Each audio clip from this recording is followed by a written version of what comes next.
I'm Ralph Morbido, and welcome to One on One. Today my guest is a longtime resident of East Rochester, a good friend, and a special friend of the class of 1951, Janice Baroody. Janice, welcome to One on One. Thank you. Very pleasure to be here. We're in a heat spell for the last few days, haven't we? We sure are. It's kind of mild right now. Breaking records. Now, you were out of town recently, I take it. I was out of town. I was in Maine, as I have been for many years. How many? The month of July. How many years would you say? Before Dick died, 20, I guess, at least. And where do you go in Maine? I go to Blue Hill, where my son Bob lives, and is a doctor up there. And we said to Bob and his wife when they first went up there, have our realtor find us a good place to rent where we can put up everybody if they can come and go, and with decent beds, not too far from the ocean. And so I've been going there ever since. Now, what large city is that near? Or any city?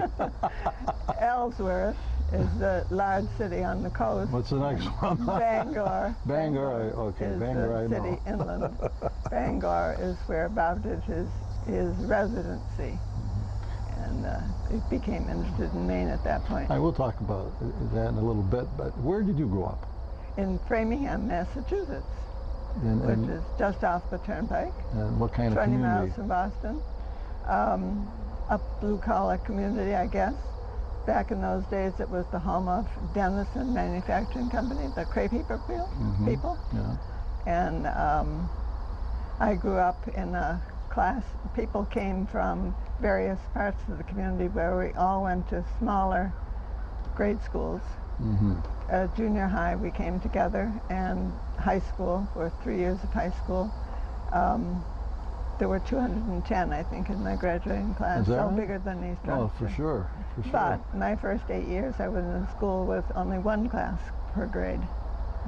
And so they had elementary schools for different areas, and then you funneled into high school? The high school. Now, right. what did your parents do? My father was a salesman, a packaging salesman, and mother was at home. Do you have any brothers or sisters? No brothers, no sisters. Oh, you're only child. Only child, yeah. Oh, I never knew that. Yeah. That's interesting. So that's my excuse for having so many.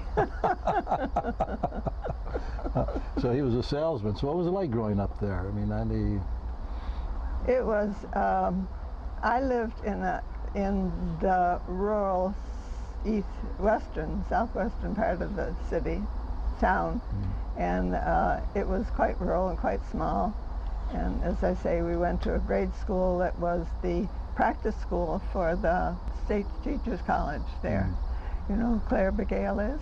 She was on our faculty for a number of years. Claire was a year ahead of me. She was she went to Framingham State, and I went to Simmons in Boston, but we became good friends because she had Jonathan Maynard public schools experience background.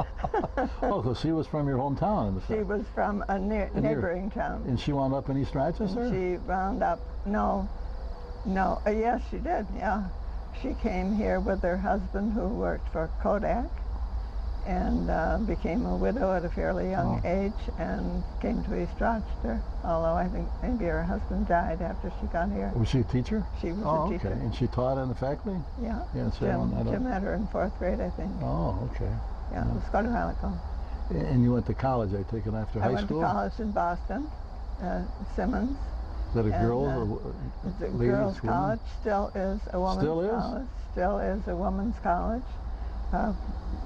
They don't want to go co-ed? No, but they're very much against going co-ed. At least the alumni are.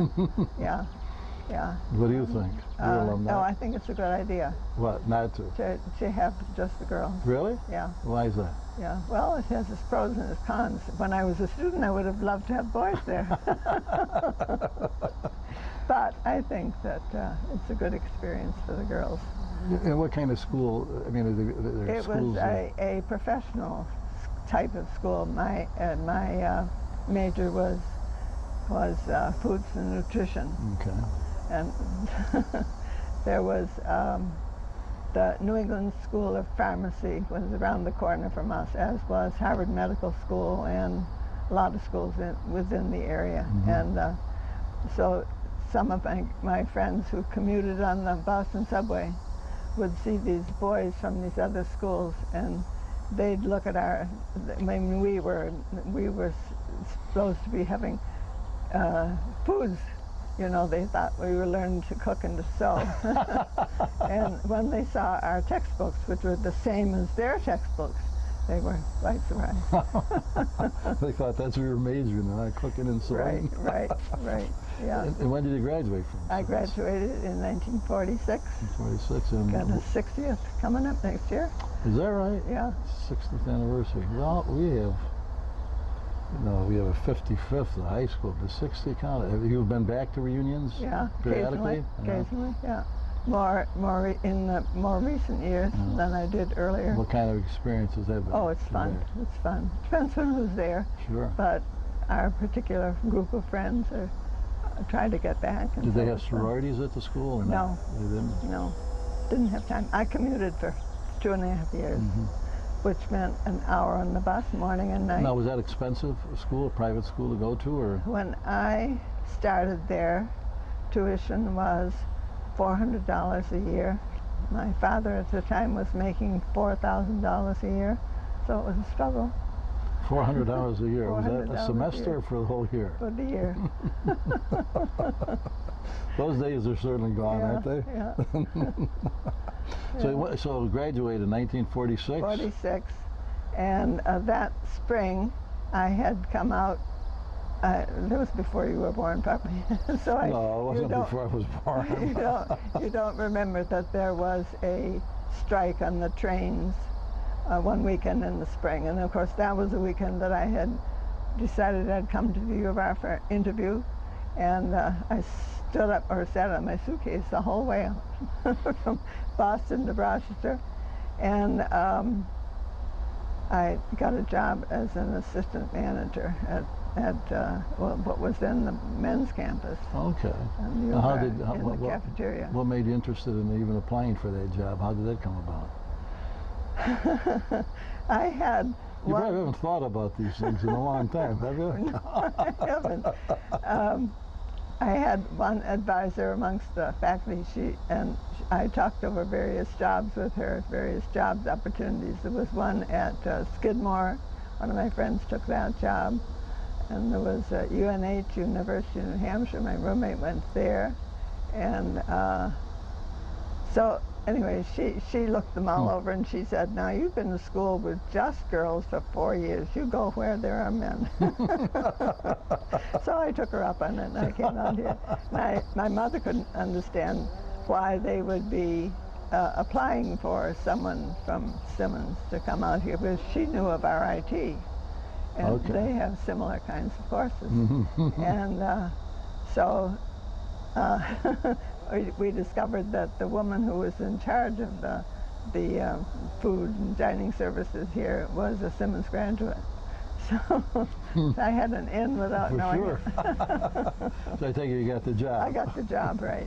And where did you move into? Did you live on campus, or? No, I never had that experience of an apartment. No. I didn't earn enough money. I had a room on Mount Hope Avenue in a home, private home that is no longer there. I was just going to ask you that. Yeah, I was up on Crittenden Boulevard the other day, and I noticed there's a McDonald's or some such in the spot where I was. Nice couple, man and his wife. Very McDonald's nice is there now. They don't have a plaque there or anything, seeing your room there or anything. No plaque. Used to walk down. So what were your duties then at the Avenue? I worked one of 2 shifts a day, either breakfast and lunch, or lunch and supper, a week at a time. There were 2 of us, assistant managers, and we just made sure that the food was ready and the counter was ready to go. It was all cafeteria style in those days. So you kind of overlooked the whole operation? Exactly. With the staff there? Yeah. How was the food at the U of R? Very good. Top of the line? Very good. We used to get used to get terrible reviews in the school newspaper. Oh, I'll of bet. course, They always you know, complain. People have got to complain about something, and so food is top of the list. I guess they all complain about Yeah. that. Don't any Yeah. school, I think maybe they think that's Right. what they have to do is complain Right. about the food. Yeah. But I think that there's a greater variety of selections nowadays when I Oh, hear my sure. grandchildren talking about their school cafeterias. It's quite different from mine. Well, some of them have these fast food places in them. I mean, Yeah, that's well, I just don't not approve good. of that, No, I no. know, but they No. seems like the pizza seems to be Yeah. a standard. But they also have the vegetarian diet, Okay. and so good diets to choose from. And I remember being in the Army, you talk about Army food too, and one fellow, Yeah. he said it was the best food he ever had. He said his mother was a bad cook. Oh dear. He enjoyed the Army food, so said something about that. So you're at the U of R. Okay, so I got the job at the U of R, and I came there and worked for 2 years and met a lot of students, you know, and as well as colleagues. We had a good time there. Mm-hmm. And Dick said at the end of 2 years, he said, "Let me take you away from all this." And I said, "Okay." That's was your husband. That You was met my husband, Dick right. Baroody. Now, Right. how did you meet him? Early on, through basketball, I think, as I recall, that was it. And Now he was at the U of R after the service or this before? was his senior year. After he should have been in the class of '44. Okay, so he went in the service first and then he came back. He did 2.5 years before he went into service. Okay. He went in as a junior, Okay. as most of the boys in his class did. Okay. Jimmy Veal, Yes, yeah. Johnny Bain. Baines, yeah. They all Okay, so they left college, went into left service. college, went into the service. And Dick at least, and I think Jim and John got credit for that whole year when they got back. And I mean, they left in the spring, I believe, of their junior year. And then they came back and did. Now, did they finish get up. drafted? I mean, No, I wouldn't think so. I No. don't. I'm not sure about John, but Jimmy Veal, I can't remember. Well, were they in a program? No. No? No, they just enlisted Mm. And he was, for Dick, ROTC Dick or was something in like the flying or he's in the airplane doing something? He right? was, well, in those days it was the Air Force, Yes. and it was the Army, and he chose the Air Force within the Army. Mm-hmm. So And what was his job? he was a navigator. Navigator. Navigator, bombardier. They don't know where they were going and where they're coming from, huh? Right. Yeah, he had to learn all the stars in the sky, Yeah. as well as ground. And he said you're going to take you away from that. Yeah. And So we were married the summer of 1948 where did he get married? in Framingham. In Framingham? Yeah. And then we came to East Rochester. Dick had the job at that point. And so we came to East Rochester and rented half a house. Our downstairs neighbors were Ham and Jesse Connors. I remember them. Who could have a better set of I remember that. neighbors? I mean, that house isn't there anymore either, is it? No. But I remember, a lot of people may not, but Ham Connors was the chief of police in East Right. Rochester. A great guy. He Right. was. Both of them were yeah. super people. And then it was kind of tragic. They were in an accident when they were on On vacation. their way home, they were on their way home from visiting Gary, who was up at St. Lawrence. And she was badly injured. Yeah. He was not. Yeah, they got head On their on or way something. home. Really Yeah. strange. Yeah, Ham Connors. He was. Of course, that was like I say, were good times when crime wasn't. Didn't have all the problems that Right. every community has today. Oh, so this was Dick's first job at East Rochester. Yes. Only job. His only job. Yeah. And he. So he started that fall of '48 as a high school teacher of English and social studies. Yes. And during the next ensuing years, how many there were, he taught all the English and all the social studies classes at one time or another. Mm-hmm. Yes. Well, there was no question. He was greatly respected and thought of as a great teacher. Right. There was no question about that. Yeah. We remember that. Now, Dick was from Geneva. He was from Geneva, right. I remember I had a class with him, and he pronounced my name Morabito. And he said, well, in Geneva, that's how they pronounce it. Oh, and really? I said, yeah. And I said, well, you know, it may Really? be. Yeah, I said, well, we don't pronounce it Morabito here. And the interesting thing was that a few weeks ago, I was at getting blood work done, and the fellow there, I found out, is from Geneva, and he says, Morabito? I said, no. I said, you must be from Geneva. He said, yes, I am. So and I guess other people did, but Dick, I always remember that about Morabito. He said that's how they pronounce it in Geneva. Yeah. And Dick had, how many, what do you have, a sister? He had a brother and a sister. An older brother who was lost in the Sea of Japan, and a younger sister who still lives in Geneva. Yeah. So what was it like coming to East Rochester? It was different. What did he mean by that, Janice? Well, I have to explain. I had a quite a fluent preparation for coming to Geneva, because one of the boys. Now I came to start work when the football team came. Okay. So it was a week before school began. Yeah.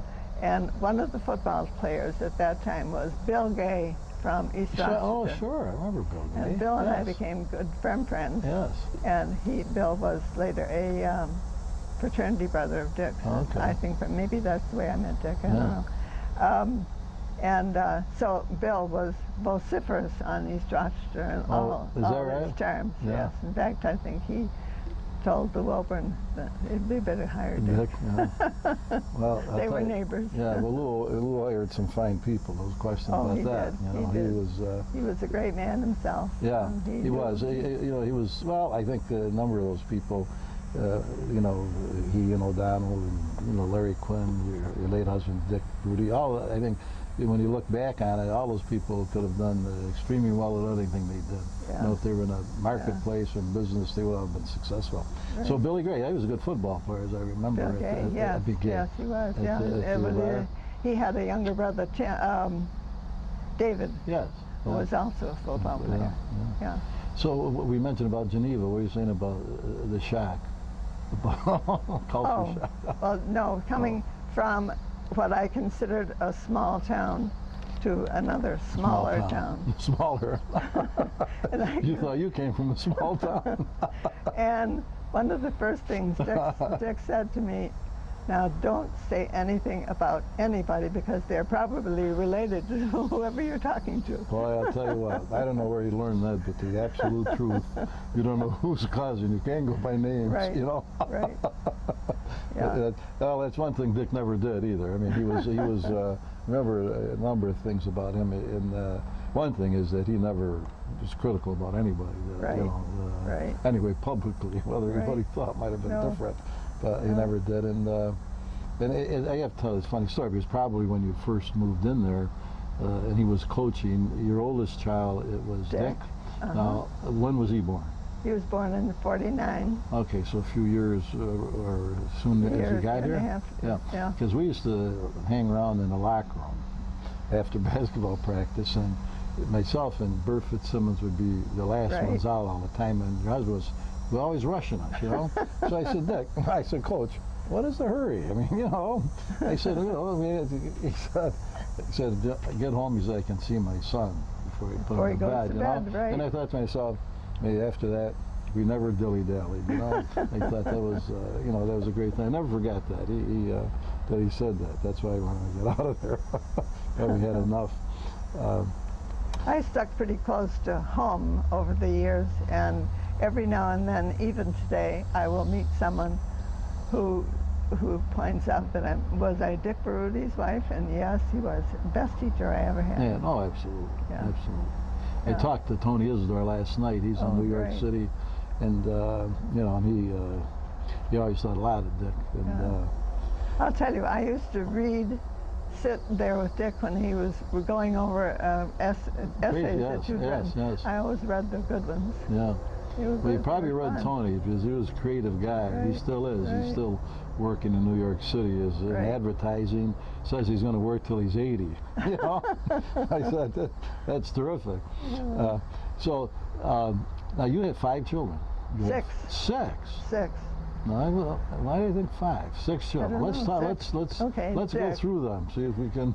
Dick was born in 49, Yeah. and he's been in private school education from the first. First job was in Canton Junior High School up in the North Right. Country. He went to St. Lawrence. He went Got to it. St. Lawrence. Got a job at Canton Junior High School. Had Lou Saltelli's children in his first class. Yeah. And he taught there 2 years, and then he and his wife, who also was St. Lawrence, and taught in some DeKalb, Herman DeKalb, nearby town. She taught there a long time, much longer than she ever figured she would, because they stayed on at St. Lawrence, I think about 10 years in all, because Dick worked on the staff. He worked for Lou Saltelli. Okay. Dick was dean of freshmen, and Lou was dean of the students. Is that right? Yeah. At St. Lawrence? Yeah. Yeah. Is he still there, as far as you know? No, Is he retired, or he's gone on? He retired some years ago, and I've lost track of him. Now, he's been what they call a headmaster, maybe at private schools, Dick. or Dick yes, has been, he's a headmaster of the lower boys' school in Haverford, Pennsylvania, which is right outside Philadelphia. And I imagine they're expensive schools to go to. Probably. We couldn't have afforded it, that's for sure. And he's probably doing that now for a long time. Long time. He's been in a lot of different schools, but it's one of those situations where you don't stay in one school terribly long, 4 or 5 years. And you move on to another. He has children? He has children. He has 2 boys, one of whom is married, and the other one is about to start college. It's incredible, isn't it? They're your grandchildren, right? Right. Like a lot of them. Because I think of them because you lived next to my aunt and uncle. Right. Woodbine, and I remember. 50 years. Yeah, and I remember the whole family going up there. Now, those one of his grandchildren is married, and one's just starting college. Yeah, married and teaching private school. Okay, well, that makes sense. At least you could get an introduction someplace, right? Right. And who is next? Next is Ed, who lives in Casanova, Syracuse, and he's a businessman, owns a safe company, and a Gardall safe company. I know. I remember he was our paper boy. Oh, and right. he's got to be 6'6" or something. I mean, he's very tall. No, he's not that tall. Well, but tall. he seems like he's that tall to me. Yeah, he did our paper, and I know he's quite a success story in the business work anyway. Because I've seen some brochures of his company. I mean, it's kind of he lives in Casanova as well, doesn't he? Right. Yeah. He lives in Casanova. The company is actually in Syracuse. And they make safes. And there's a big market for safes of them someplace. Yeah. And he's got a number of employees. Yeah, I can't tell you how many. It's a small company. Yeah. But and it's tough going these days. Yeah. But was he in an accounting background before that? He went to RIT and was in accounting. Yeah. And then the opportunity to buy this. He worked for a number of companies before he got into this. Great personality. Yeah. Always he's smiling. A people person. Yeah. And he has 2 children. Okay. One who's at the sophomore level in college, and the other one is starting the U of R in the fall. Oh. We may see her play basketball. Really? Yeah. Oh, but you may be more than 6 feet tall, hopefully. Well, the son he's 6 foot, I don't know, 5 or 6. Oh, yeah, he's very tall. So he's going to But he's not the ball player. No. His sister, Helen, and she's 5'10" or so. But she's a ball player. Yeah. She's the competitive one. Her older brother's not competitive. I won't let him see this tape when you say that. Oh, he'd agree. Yeah. He'd agree. He's a very nice boy. Right. No, he's got other things. But not the deep dark competitor that his sister is. And who's next? Next is Bob. Bob. And he's lived up in Maine for a good many years, and he's a family practice physician. Now, where did he go to school? He went to to St. Lawrence. Okay.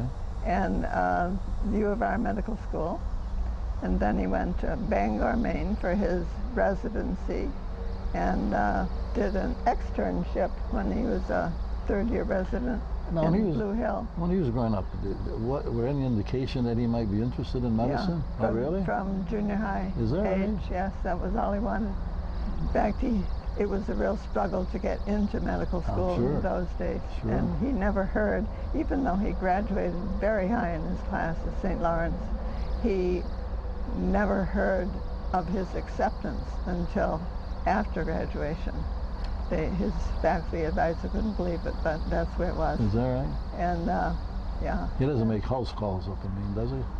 Well, depends on what you call house calls. I know he goes to nursing homes Okay. Yeah. around. There are 3 nursing homes in the area of Blue Hill, and he goes to all of those once How a did he month. relocate there? What was? Well, when he did his residency okay, in Bangor. Right. Now, does he have an office?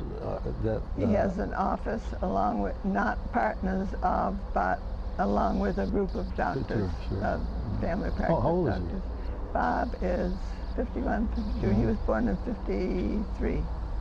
Ed in 51, Bob in 53. What's he think about medicine? He's got a lot of problems. He really enjoys the practice Right. of medicine, But there's so many which other. is the only reason you'd stay in Right. it today. I mean, now the paperwork and Yeah. what they do, they keep cutting back. The Right. government does on Medicare and some of these programs. It's really And- discouraging. And does not forward the money that they're Yeah. owed It for months. That's criminal, really. Yeah. I mean, that they, and it's funny that more and more doctors will talk about it, because, and I was completely unaware of it, but I know, I just reading something recently where they're cutting back over the next 4 years, the high percentage of what they reimburse, and very discouraging. I mean, And up there, your salary is less than it would be around here, sure, but sure.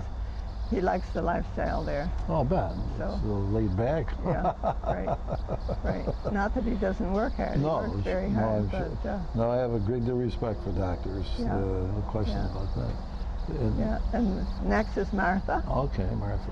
Martha is married and lives in San Francisco, where she's lived for a long time now. And her husband Michael is from Philadelphia, and they have 3 children. They have one who's in high school, and one who's in junior high, and one who's in grade school. I know one thing, you have a great memory. You can remember all these things. Don't ask A lot me of when they were grandparents. born. No, I'm not going to ask you that. But not many grandparents, I can remember their names of the grandchildren, let alone what they're doing. Now, how they get out to San Francisco, probably a job? They both went to Wharton School after graduation Okay. in Philadelphia. Michael was It's a business school. Business school. Very, very good business school, right? Yeah. Michael was a year ahead of Martha, and he went into the real estate field of banking. Right. And he worked for the Bank of Chicago, I believe, or Continental Bank maybe in Chicago. Anyway, his bank folded, and he went west, still in real estate. And Martha was working for the First Bank of Chicago, in Chicago. And next thing I knew, she transferred. They have a bank in San to Francisco? Los Angeles. Right. Was she still, did she have a career? I mean, did she continue? For a few years, yes, yeah. And but she's definitely a full-time mother now, and very busy with it. Unusual today, isn't it? I know. Full-time mom. Yeah. Which, well, she's lucky to be able to do it. exactly. I think that's the real problem Right. today.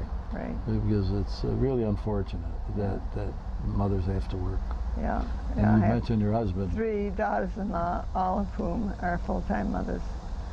Which That's is very unusual. Right. Now, who's after Martha? Martha, then Marie. Marie. Marie lives down in the D.C. area, and she teaches school. She is a reading specialist, and in Fairfax County, which is a very good school system. And what can I tell you more? She's a really good teacher. Just remembering where your children live is something. You got them scattered all over the country. Yeah. Now, what was that? Now, how did she, just job opportunity to get down there? Yeah. The location? She went to Cornell, and I can't remember if she did her, I mean, I know she did her graduate work at University of Virginia in Charlottesville. But prior to the graduate school, she had spent a summer at Johns Hopkins studying what they called can't remember what they called. But it was hospital work. She was kind of the go-between between the doctors and the medical staff and the parents and the child. She was the child's advocate. Okay. So she did that for a year and a half or so. Then she went to UVA and got her master's degree, and she's just moved on. She was in learning disabled special ed for a long time, and decided she needed a change from that, and so now she's a reading teacher. Do you have a family? No, no. And that's five, number That's five? And Jim is number 6. Okay. Jim lived in Sherburne, Massachusetts, which when I grew up in Framingham, Sherburne was a hick town outside of Framingham, but now it's a very lovely, quite an affluent community. And he teaches in Dover Sherburne High School. Where did he go to school?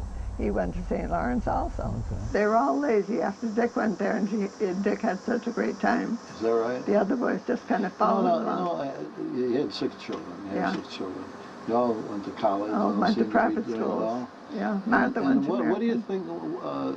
think, in raising them, what did you do, special or different or encourage them? No. I mean, it just happens. Dick was very bright, Yes, no And- question. I'm and- sure genetics, I'm sure, is a big is a big factor. And they always knew that we expected them to do their best, although we didn't put a lot of pressure on them. Although some of them will say, where did we get this work ethic? We got to go to work so early and stay so late.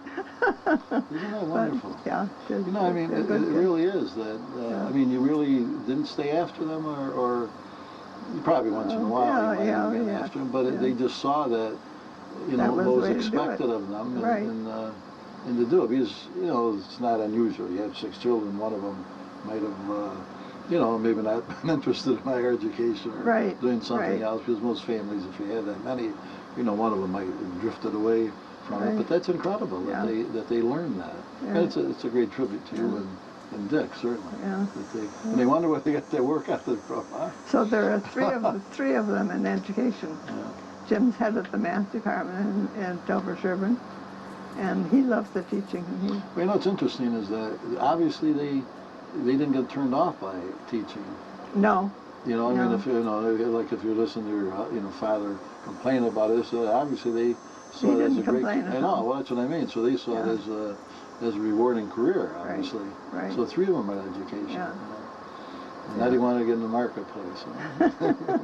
Huh? Jim didn't start in education. When he graduated from college, he went to Anderson Consulting. So what was his major? Math. Math. Okay. Yeah. And then from Arthur Anderson, he worked with several several small companies. And then his wife, who had a very good job with Fidelity Fidelity Investments, said, why don't you take a year off and do what you want to do? So at that point, they had 2 children. And Jim was house husband, which he thoroughly enjoyed, and went to Harvard Business School, or Harvard School of Education, got his master's degree, and then got the job there. He did his practice teaching in Wellesley High School, and could have had a job there, but he chose Dover Sherburne. Now, you have 6 children scattered all over. Right. How do you keep in contact? I mean, it's got to be. Well, they've given me a cell phone. You know how to use it. A little bit. A little bit. Do you get a chance to see them periodically, or Most of them I see. Okay. Now, did you serve on the library board? Yeah, I was on the library board for quite a few years. How'd you like that experience? I liked it a lot. Yeah, it was good. I think I retired when Dick was in the hospital as much. Did you work in the history room at all, or doing any volunteer work over the years? Volunteered in the history room some, yeah. No. I was on some other village committee, but not terribly long. I can't remember what it was. Beautification of some sort. They lost Mary Connors. And Yes. was Oh my gosh, incredible yeah. loss, no? I should say. Yeah, Mary was a neighbor and a mother of children the same age as some of mine, Yes. and we were very close. Yeah. She did a marvelous job in the history She did. room. Unbelievable. She knew more about East Rochester than. Yeah. Yeah, and she had a husband who could back her up because there's nothing that Tom doesn't know about East Rochester. He can be on a walking tour and tell you who lived in that house 30 years ago. Right. That's incredible, you know. And his mother behind him. Yeah. Yeah, so-and-so lives there, you know. How would you know that? You know? Right. Right. How would you know that? Yeah, good kids. They have a lovely family. Yeah. I know, Janice, you were home with the 6 children. Your husband was maybe better known in East Rochester, Dick Baroody, as a teacher and basketball coach. He grew up in Geneva. Right. Now, what was his life like in Geneva that you recall? He had a brother and older brother and younger sister, and grew up in a very loving family, and was a good student always. Graduated from high school 2 years ahead of when he should have. He jumped a couple. Why doesn't that surprise me? You know? That was back in the days when you skipped grades when you were so smart. Yeah. Well, I skipped a grade. Did you? Yeah, I wasn't that smart, but I skipped a grade in elementary school, but that's another story. So I don't want to take anything away from that. Dick, he played basketball 4 years there. In fact, he was put on the Geneva Hall of Fame recently, several years back. Okay. And so he went from Geneva High School to the U of R, and I know nothing about whether he chose the U of R or if they came after him. I don't know. I don't know. Did he enjoy the U of R? Very much, yes. He played basketball for Lou Alexander, who we thought the world of. Spike Garnish was the freshman coach. Right. And that was back in the days when there weren't so many activities going on, no television. Right, basketball was king. Basketball was king, and if you didn't go at 6:30, it's just the same as East Rochester High School. Yes. We used to go to basketball games at 6:30 at night. Sure. You had to do that at the U of R. Yeah. And they had a really good class that Dick was in, and they used to practice against the Royals, Rochester Royals. And so people would come 6:30 and watch the freshman game. Was that the 3 Bs when they That played? was the 3 Bs. Yeah. John Baines and Jimmy Beal and Dick Baroody. And then there was a fourth B, Dick Baldwin. Okay, Baldwin.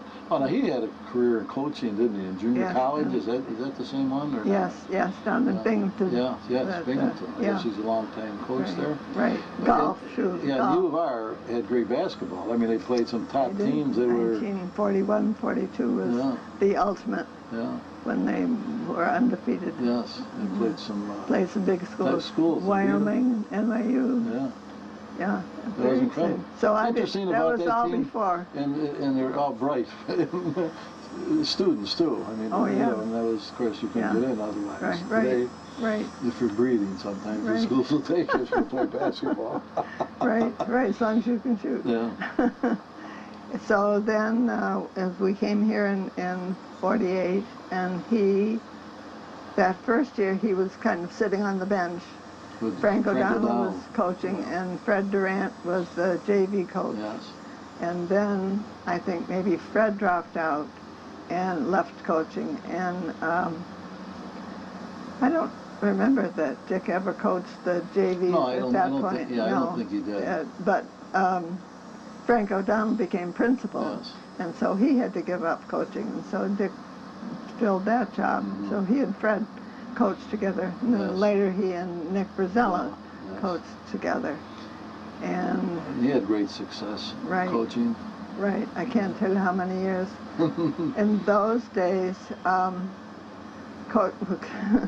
they paid peanuts for a coaching salary, but Mr. Oberyn was very conscious of young families who needed financial help, you know, and so he did everything he could to help the fathers of those families. And he said to Dick, if you'll give up coaching, you can have the BOCES job, the adult education job. Right. So Dick took that for 1 year, and that was enough. And then he went back to school, but then at that time, John Bings had been hired for the varsity job. So Dick was very happy to work as the JV coach, because they'd had the same training from Lou Alexander, so sure. about alike, and so it was a great team. He was outstanding coach, no question about that. Yeah. I mean, you know, all the kids loved him. Yeah. Then he retired. Retired in, I think, '83, but I could be wrong. Wow. Could be wrong. Yeah. Yeah. Well, Janice, thank you for joining me one-on-one. You're welcome. It's been fun. I've enjoyed it very much. Very good. Good. And thank Very you good. for joining me. I look forward to seeing you again when I have another interesting guest one-on-one.